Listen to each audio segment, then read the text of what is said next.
Hi, I'm John Quintus. We're here for our third annual health fair, Diabetes Resource Fair. We're collaborating this year with St. Anne's Hospital as well as the YMCA South Coast. And so we have a great program here, lots of giveaways, food, lots of services that are being made known to the community. And so we welcome people to come in and check out what it's all about. Hi, my name is Tina Noguera and I'm the Diabetes Youth Coordinator for the Diabetes Association, and as John said, we had a lot of great resources here today for adults and children, and we actually have the same resources available day to day here, so just give us a call.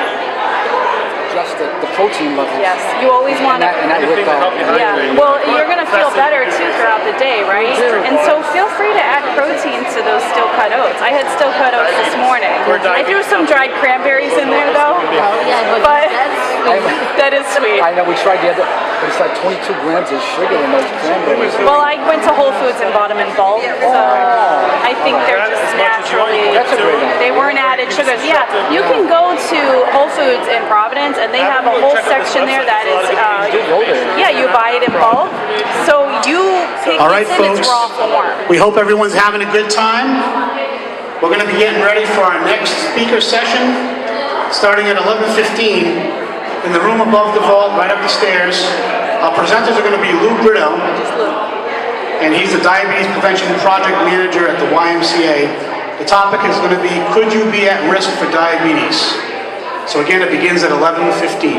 Thank you. I'm YMCA. I'm part of the YMCA South Coast, which is Fall River, New Bedford, Dartmouth, Poison. Essentially, what we're doing here is, like the gentleman that just left, he's diabetic. Right. You got 26 million people in this country that are diabetic. That's scary in itself. And what's even scarier, you have 80+ million people that are pre-diabetic. That's me. And if you know it, you're one of the 11% of the people out of that 80 million that actually know they have it. Oh, yeah. Pre-diabetic. Right. So the majority of the people don't even know they're pre-diabetic.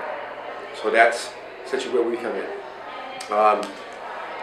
We have a little small step, a little test that you can actually take to see if you're pre-diabetic or not. Some simple questions, regarding if your parents diabetic. That could be a plus. Your height and your weight factors into it. Yep. If you're a woman, if you had a child that weighed more than 9 pounds, would factor into it. And if you're a male, you're over 65, could factor into it. So a little subtle test and gives you a little score, to tell you off the bat if you're pre-diabetic or not. So, My score was a 12 when she did my finger. 12, the blood test, that's probably an accurate count. This one here, if you actually want to take it, I brought some pens. So if you just take it really quick. Okay. Yeah, so you take this off and then put a needle on and then inject it here for practice. Oh, for practice? Yeah. Actually, it kind of replicates the abdomen, so this is what we do. We have the hold here. Oh, okay, okay. Yeah, I was just what the hell? And this needle actually is now considered a little bit big for what's out there. So this is what they look like then, which is pretty. I got a small one too. I bet what you have is smaller than this. Yeah, I do have a small one. Isn't that incredible? I get the nano. The nano, right. Yeah. So they've become so small now. Yeah, I get the nano. But we still hear those stories. There still are two giants that are scared. Yeah, you look at it. Voila. All right, folks, I hope you're having a good time. We're going to announce the next speaker session.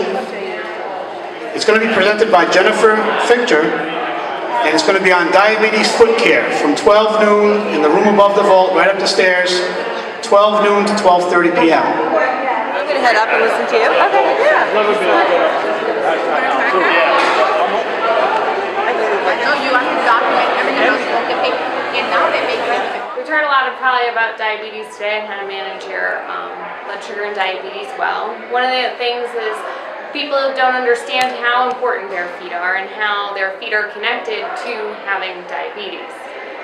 The concern with diabetes is that, with elevated blood sugars, you can develop nerve damage and damage to nerves. There are many different types of nerve damage that can be caused, and one specifically is peripheral neuropathy is a big concern because people, when they lose feeling in their feet, they can't feel when they step on a splinter or a tack or a they don't feel cracks in the skin. These are all seem benign, but they're very concerning because they cause multitude of other problems, like infections that go on to be unnoticed for a while because they don't feel it.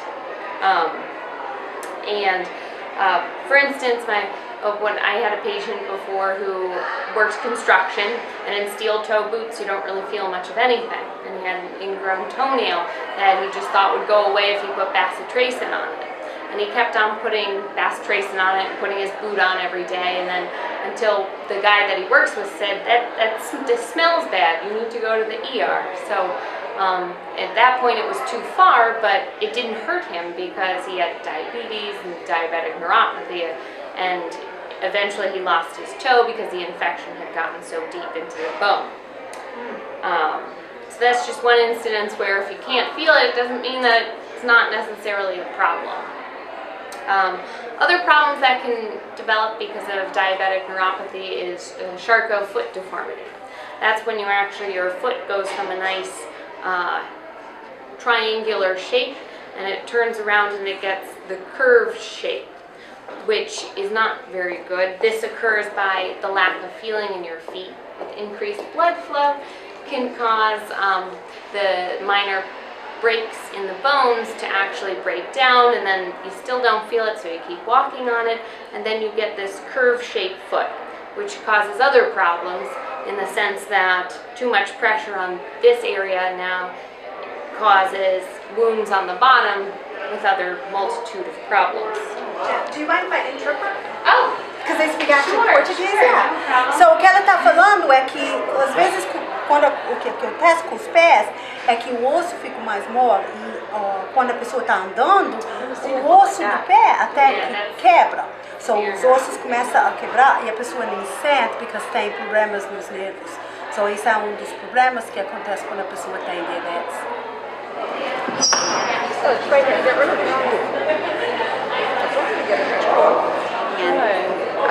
Get her to know Fitness the community. challenge, get her to know the community. Yep. Well, I was A mãe lembra a Lori. Isso é o lugar dos exercícios. A mãe pegou uma... John's special recipe. You ready for a smoothie? Me and John. Are they excellent? He wouldn't tell us all the ingredients though, you know? Oh, they're very simple ingredients. Come on. I wouldn't try it. Lots of protein, some nice fruit. Tina, how you doing? Yeah, Good to see you. There you go. Good, good. That's a good name.